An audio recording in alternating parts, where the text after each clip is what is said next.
We've gone through the three woeful planes, hell, animal realm, and the ghost realm. And that was the three dukkati, woeful destinations. Now we come to the two sugati, happy destinations of rebirth. The first one is the Manusa Loka, human realm. And then later we go into the Deva, the heavenly realm. Now, the human realm, at the moment our lifespan of humans is approximately 70, 75 for women. But this human lifespan in the Digha Nikaya Sutta 26 is described, varies from 10 years to 80,000 years. And to give you the details, I'd like to read from the Sutta itself, give you a very clear idea. Now, when people's lifespan is very long, 80,000 years, and at that time they have a lot of blessings, and a universal monarch or wheel-turning king appears in the world. This man is such a good king that the whole world wants him to be the king. And so he rules over the whole world. And the reason why he's so popular, because he uses Dhamma to rule the world. He does not use force. And he helps those who are in need. And it's good to everybody, so that everybody is well and prosperous. But there will come a time when the king who takes over does not rule according to how he should rule, and then problem starts to develop. So I'll read to you how this king he did not know the duties of a wheel-turning monarch or universal monarch. And the Sutta said, instead he ruled the people according to his own ideas. And being so ruled, the people did not prosper so well as they had done under the previous kings. For example, he did not give property to the needy. This is from the Sutta. He did not give property to the needy, and as a result, poverty became rife. With the spread of poverty, a man took what was not given, thus committing what was called theft.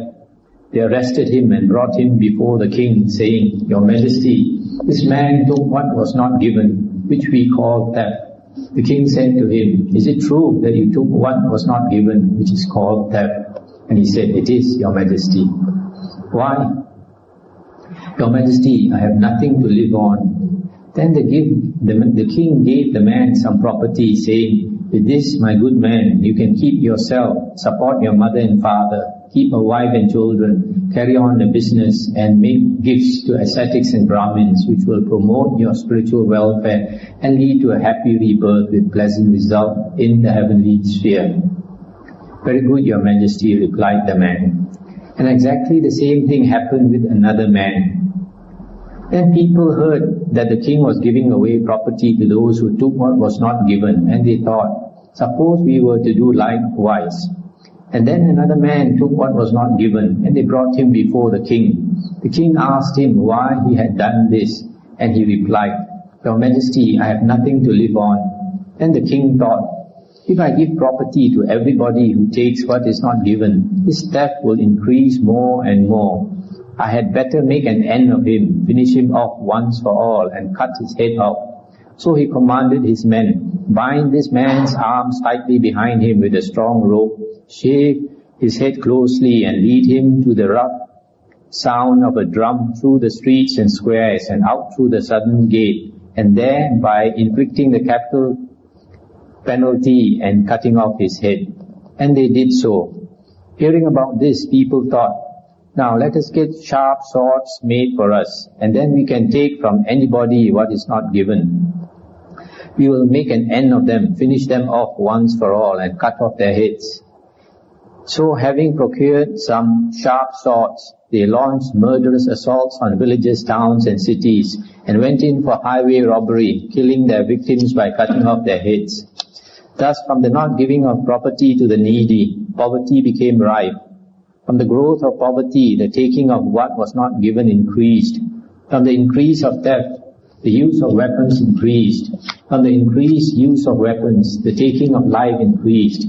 And from the increase in the taking of life, people's lifespan decreased, their beauty decreased, and as a result of this decrease of lifespan and beauty, the children of those whose lifespan had been 80,000 years lived for only 40,000. And a man of the generation that lived for 40,000 years took what was not given. He was brought before the king, who asked him, "Is it true that you took what was not given?" which is called theft. "No, your majesty," he replied, thus telling a deliberate lie. Thus from the taking of property from the not giving of property to the needy, etc., as before, the taking of life increased, and from the taking of life, lying increased, and from the increase in lying, people's lifespan decreased, their beauty decreased, and as a result, the children of those whose lifespan had been 40,000 years lived for only 20,000. And a man of the generation that lived for 20,000 years took what was not given. Another man denounced him to the king, saying, "Sire, such and such a man has taken what was not given," thus speaking evil of another. Thus from the not giving of property to the needy, etc., etc., the speaking of evil of others increased, and in consequence people's lifespan decreased, their beauty decreased, and as a result the children of those whose lifespan had been 20,000 years lived only for 10,000. And the generation that lived for 10,000 years, some were beautiful and some were ugly. And those who were ugly, being envious of those who were beautiful, committed adultery with others' wives. Thus from the not giving of property to the needy, etc., etc., sexual misconduct increased, and in consequence people's lifespan decreased, their beauty decreased, and as a result the children of those whose lifespan had been 10,000 years lived for only 5,000. And among the generation whose lifespan was 5,000 years, two things increased: harsh speech and idle chatter, in consequence of which people's lifespan decreased, their beauty decreased, and as a result the children of those whose lifespan had been 5,000 years lived, some for 2,500 years, and some for only 2,000. And among the generation whose lifespan was 2,500 years, covetousness and hatred increased. Covetousness is greed for other people's things and wanting other people's things. And in consequence, people's lifespan decreased, their beauty decreased, and as a result, the children of those whose lifespan had been 2,500 years lived for only 1,000. Among the generation whose lifespan was 1,000 years, false opinions increased, and as a result, the children of those whose lifespan had been 1,000 years lived for only 500. And among the generation whose lifespan was 500 years, three things increased: incest, that means sexual misconduct between relations, excessive greed and deviant practices. And as a result, the children of those whose lifespan had been 500 years lived, some for 250 years, some for only 200. And among those whose lifespan was 250 years, these things increased: lack of respect for mother and father, for ascetics and Brahmins, and for the head of the clan. Thus from the not giving of property to the needy, etc., etc., lack of respect for mother and father, for ascetics and Brahmins, and for the head of the clan increased, and in consequence people's lifespan and beauty decreased.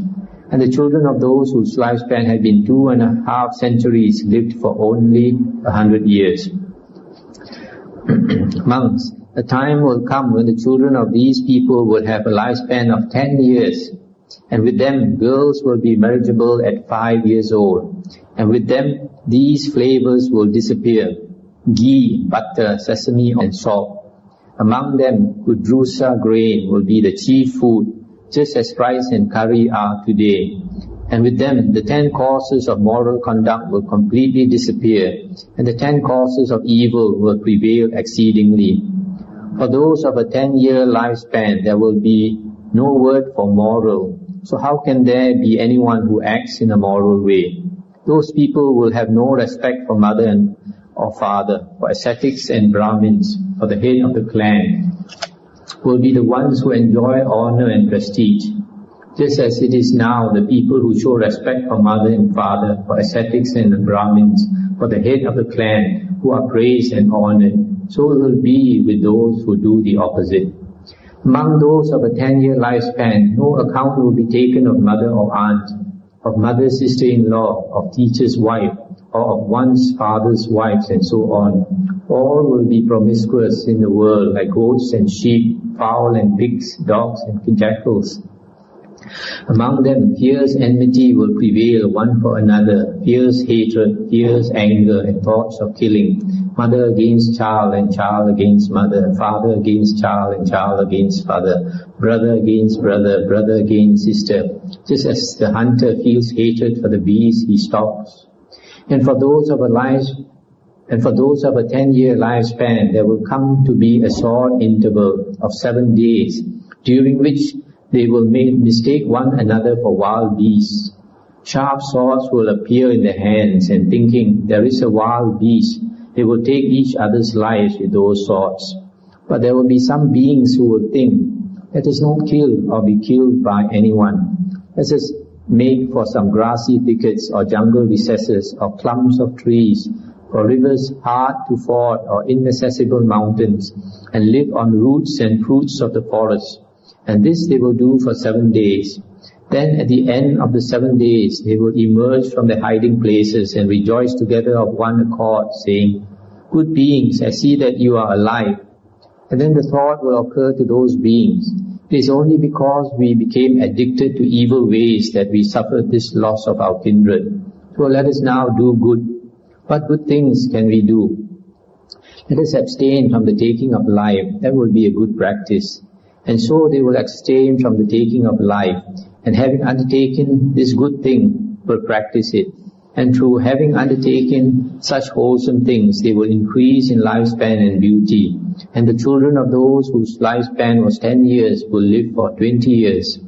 Then it will occur to those beings, it is through having taken to wholesome practices that we have increased in lifespan and beauty. So let us perform still more wholesome practices. Let us refrain from taking what is not given, from sexual misconduct, from lying speech, from slander, from harsh speech, from idle chatter, from covetousness, from ill will, from wrong views. Let us abstain from 3 things, incest, excessive greed, and deviant practices. Let us respect our mothers and fathers, ascetics and Brahmins, and the head of the clan, and let us persevere in these wholesome actions. And so they will do these things, and on account of this they will increase in lifespan and in beauty. The children of those whose lifespan is 20 years will live to be 40. Their children will live to be 80. Their children to be 160. Their children to be 320. Their children to be 640. The children of those whose lifespan is 640 years will live for 2,000 years. Their children for 4,000. Their children for 8,000, and their children for 20,000. The children of those whose lifespan is 20,000 years will live to be 40,000, and their children will attain to 80,000 years. Among the people with an 80,000 year lifespan, girls will become marriageable at 500, and such people will know only 3 kinds of disease: greed, fasting, and old age. And in the time of those people, this continent of Jambudvipa will be powerful and prosperous, and villages, towns and cities will be but a cock's flight from one from the next. This Jambudvipa, like Avicii hell, will be as thick with people as the jungle is thick with reeds and rushes. At that time, the Varanasi of today will be a royal city called Ketumati, powerful and prosperous, crowded with people and well supplied. In Jambudvipa, there will be 84,000 cities headed by Ketumati as the royal capital. And at that time, And in the time of the people with an 80,000 year lifespan, there will arise in the world a blessed Lord, Arahant Sammasambuddha named Maitreya or Maitreya. So that is the description how people deteriorate because of not having morals. Just as nowadays you find the children are getting more and more immoral and doing more and more immoral things. So there is more crime and slowly people's lifespan will decrease. This description is not that strange that people can live up to 80,000 years, because you find like in the Bible they mention about Moses and Abraham and those people who lived for tens of thousands of years also. In the Samyutta Nikaya Sutta 15.20, our Buddha mentioned that in this present world, this earth, there was a time when the Buddha Kakusanda appeared, and at that time people's lifespan was 40,000 years. Then later, another Buddha appeared by the name of Kona Gamana. At that time, people's lifespan was 30,000 years. And much later, another Buddha appeared by the name of Kassapa, which is our present Buddha's previous teacher. At that time, people's age was 20,000 years. And then the Buddha said, now I am the Buddha that has appeared in this world, and people's age is only about 100 years. So you see, even human beings, there is a wide range of difference. You can see nowadays, for example, you compare people in Europe and America who have a very good life. You compare them with people in Africa who are suffering a lot. Like even AIDS recently came from Africa, and then they have this new disease. What's the name of that book? Ebola. Also, people there are dying there of that disease, and there's a lot of hunger. Sometimes you see in the photos in the newspaper, they look like hungry ghosts and so thin. So there is a great variety, change, and these human beings, great variety of them. But after listening to the description of hell and the ghost realm and the animal realm, we should be very, very happy as a human being. We are in a happy plane of rebirth. That's why we are in the Sugati, happy destination of rebirth. But one thing, sometimes we don't count our blessings.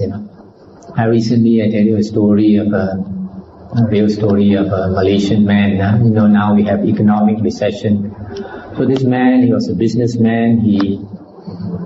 His business went bankrupt, so he had to work for somebody else, and he was getting a salary of about $1,600. He had to support his wife and children. He was pretty unhappy, but he had some money left over from his business, so he went to India. And India people are very poor. So one day he was out walking, then he went to a bread store. He wanted to buy some bread. There were a lot of children as usual around trying to beg for money. Too many of them to give. So he was distracted by the children. He knocked some bread down. So when the bread fell on the ground, all the children went to scramble for the bread. So this lady selling the bread caught one of the children, took a knife and chopped off the fingers of that child. He had a shock. I never seen such a horrible thing. This woman chopping off the fingers of this child. So this child was crying. So this lady took a cloth and wiped his hand, the blood from his hand. And as she was wiping his hand, this lady was also crying. The child was crying, the lady was crying. So this Malaysian man asked the lady, why did you do such a thing? You only wanted some bread. And this lady said, this child is my son. She said, I have to do this so that he can beg for some food, beg for some money. Otherwise people won't give. So you see, they go to the extent of cutting off their own sons' fingers just to beg for money. They're so disgusted, he took out his money from his pocket, bought all the bread there and gave all the children. And after that, he came back to Malaysia, never complained again. Here's 1,600 ringgit in Malaysia, very happy. We always we forget about other people, how they suffer much more than us. We always compare with somebody better than us. Always compare with the ghosts and the animals, and we'll be very happy as human beings. So our human realm is a very critical, decisive realm, because as human beings we create a lot of karma. Every day we use our thinking mind, and that determines the next few rebirths. Unlike the other realms, the other destinations of rebirth, where either they suffer or they enjoy the result of their past karma, and they don't create so much karma as human beings. We are in the middle, so we create a lot of karma. So we have to be very, very careful, because in the sutta it is said that the effect of karma is long lasting, it lasts for many lifetimes. So now we come to the heavenly realms. Firstly, the 6 heavenly realms in the central realm, the 6 heavenly planes in the central realm. Slightly above us, the lowest heaven is called the Chatu Maharajika heaven, the heaven of the 4 great heavenly kings. This is the lowest heaven, and they are nearest to us. This plane, this heavenly plane, one day in the heaven there is 50 years of human years, 50 human years.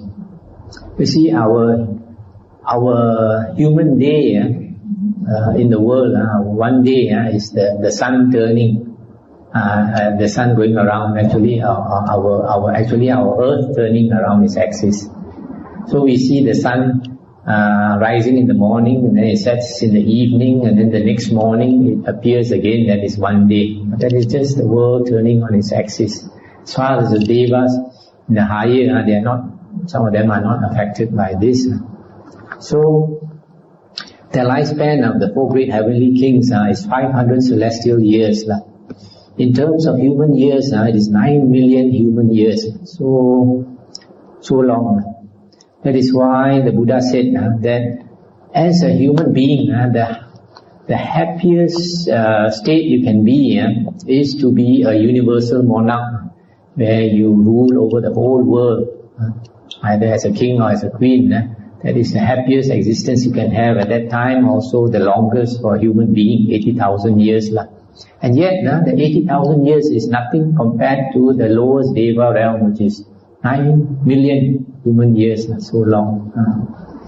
And because they have psychic power, they surpass us, surpass the human realm. So these 4 great heavenly kings, the leaders of this heavenly plane, the first one is, according to Sutta, to the north, is the king of the Yakas. He's called Kuvera or Vesavana. That is king of the Yakas. And Yakas have something like a human body, but they are fierce, and they fight and they kill also for their food. And then the second one to the south is Virulhaka, king of the Kumbandas. There's the Kumbandas, this type of devas are not described in our suttas, but I've seen some book that says that they are some kind of deva which is very huge, and sometimes they play a joke on us. Sometimes people who go survey in the hills and all that, or when they come back late in the evening, it seems this deva, according to some book, will sit on the ground. Then you cannot find your way, you lose your way. You walk all around his body, you come back to the same place. You walk all around and come back to the same place. So until the next morning only, when he's tired of playing this game with you, he goes off and then you can find your way. Then the third one is the Gandhabas. The king of the Gandhabas is called Dattarata. Gandhabas are tree spirits. And the Buddha said, in a big tree, you have many of these Gandhava spirits. Some like to live particularly in the leaves, some like to live in the branches, some like to live in the bark of the tree, some like to live in the flowers, some like to live in the hardwood, some like to live in the roots, etc. Now it appears like the bigger the tree, sometimes the more powerful the Gandhava spirit in the tree. And sometimes people who chop down trees, you have to be careful because some of these spirits, they can be quite fierce. About a month or two ago, I went to Telok Intan and some lady was telling me that one of the women in her village chopped down an old mango tree. And then this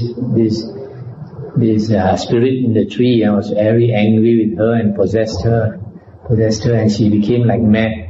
And year after year, her condition is deteriorating.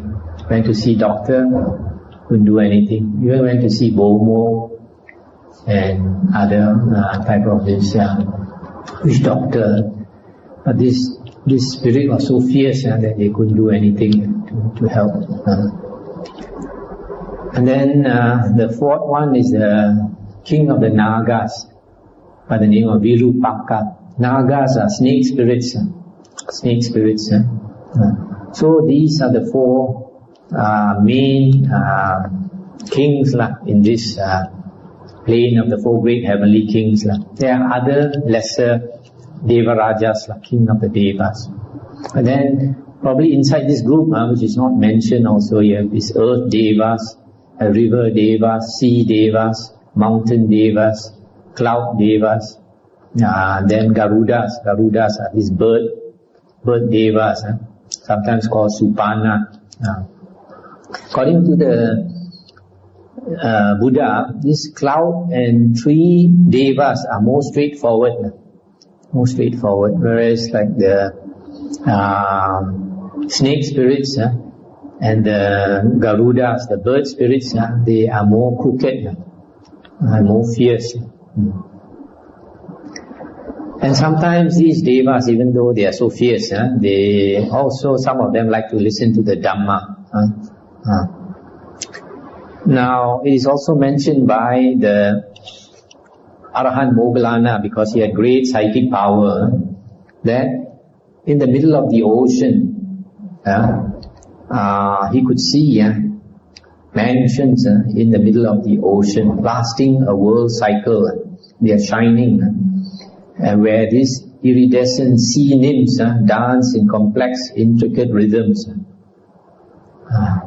So you see, inside the ocean also a lot of these spirits. That's why sometimes people go in ships, sometimes the ships capsize, sometimes can be due to these spirits. Now, Naga being a snake spirit, has an animal nature, just like this Garuda.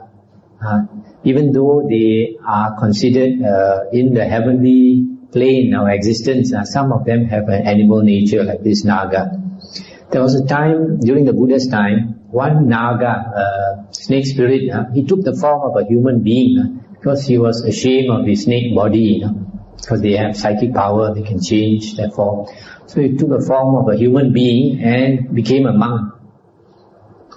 But according to the Buddha, there are two times when the snake spirit cannot hide its body. One is when it falls asleep and loses consciousness. There is no more conscious. The second time is during sexual intercourse. So this Naga, he was sharing a kuti, a dwelling with another monk. And then he was trying not to fall asleep because he knew that if he fell asleep, the monk would know that he's a snake spirit. So he was trying very hard not to fall asleep. And then this other monk went to sleep. So The other monk went to sleep, and then he wanted to go to sleep, but maybe he couldn't fall asleep. Or maybe he fell asleep, but he didn't get enough sleep. So the other monk woke up after a few hours of sleep and went out to do walking meditation, out of the kuti, dwelling to do walking meditation. So this Naga, he thought there's a chance to fall asleep, so he fell asleep. Or maybe he was too tired, he fell asleep. So when he fell asleep, he changed into that huge snake spirit. So this monk, after doing his walking meditation, maybe for 1 hour or 2 hours, he came inside the kuti. When he opened the door, he saw this huge snake inside, so huge, he shouted in terror. So other monks came running. By this time, this snake spirit woke up and then quickly changed into the human form again. So they informed the Buddha about this, and the Buddha called the Naga and told the Naga to inform everybody who he was. So the Naga had no choice. He confessed that he was a Naga and he wanted to practice. That's why he changed in a human form. And the Buddha told him, it's no use. You won't be able to progress in the holy life. You go back, keep the 8 precepts as well as you can. So he wept and he went on. So because you see their nature is more of an animal than a human, that's why it's difficult for them to practice. The Buddha said a Naga, nature of a Naga, 2 things very prominent. One is the anger, the other one is the lust. So the anger is so great, you make him angry, he might just stare at you and you'll just die. So that is the Naga. The Buddha also mentioned that these devas, they have 4 ways, in fact beings, 4 ways of birth. One, the lowest is egg born. They are born in an egg like a bird. Born in an egg. Then they have to stay in an egg for some time before they break the shell and come out. So the second one, slightly higher, is born from the womb, like human beings or some animals like dogs. Then slightly higher, or higher still, is born from vapor, moisture, maybe some cloud spirits or what, born from the moisture. Then higher still is spontaneously reborn. Immediately they take the form of that deva or something. So it is mentioned that most devas are reborn either from moisture or spontaneously reborn. So it is also mentioned because the lowest is egg born. If a Naga and a Garuda both are egg born, then the Garuda can eat the Naga, can attack and eat the Naga. But if the Garuda is egg born and the Naga is womb born, higher, then the egg born Garuda bird cannot attack that snake spirit because he's higher. So similarly for the others.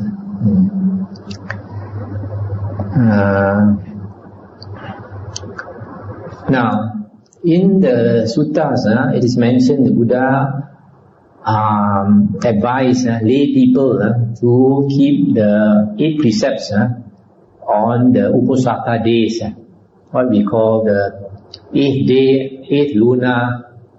day of the lunar calendar, the 15th day, the 23rd day, and the last day of the month, either 29th or 30th. Now, why did he choose these days? Because it is mentioned that on these days, these 4 days, these 4 great heavenly kings, either they come down personally or they send their sons or they send their ministers or something to come to the human realm and look at how human beings are doing. And if they find that human beings are quite law-abiding and keep the precepts and all that, and they are very happy, they report to the higher heaven. So that's why the Buddha advised people to keep the 8 precepts on those days. And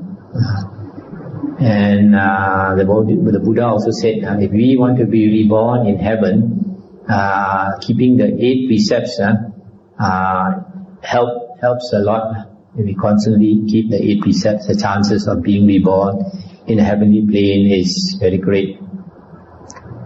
Now, the next thing is, It's also mentioned in the Anguttara Nikaya that when human beings are corrupt and they are not law-abiding, etc., then the devas also become angry.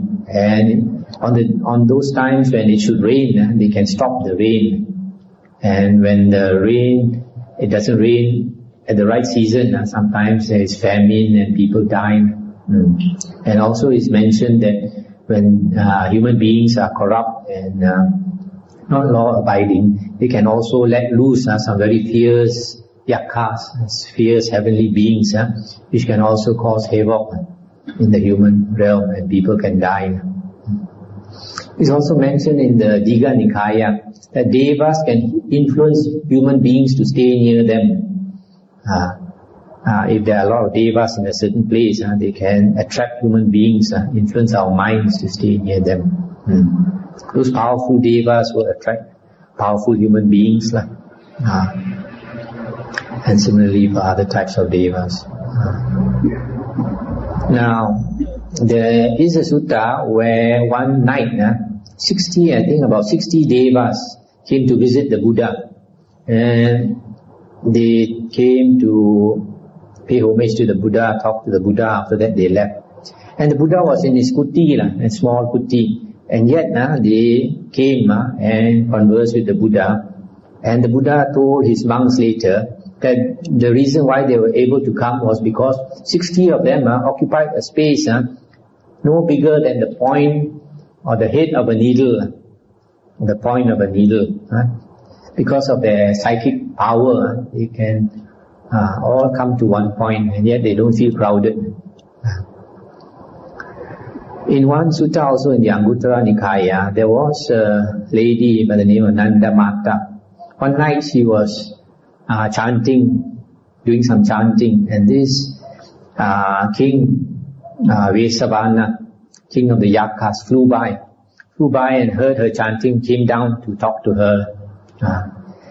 So the reason this lady was able to talk to this deva is, it is mentioned in the sutta, if a person can attain the fourth jhana, a state of deep tranquility, then it is possible to see devas and to talk with them. Fourth jhana, a very deep state of concentration. Then these psychic abilities come. That is the four great heavenly kings.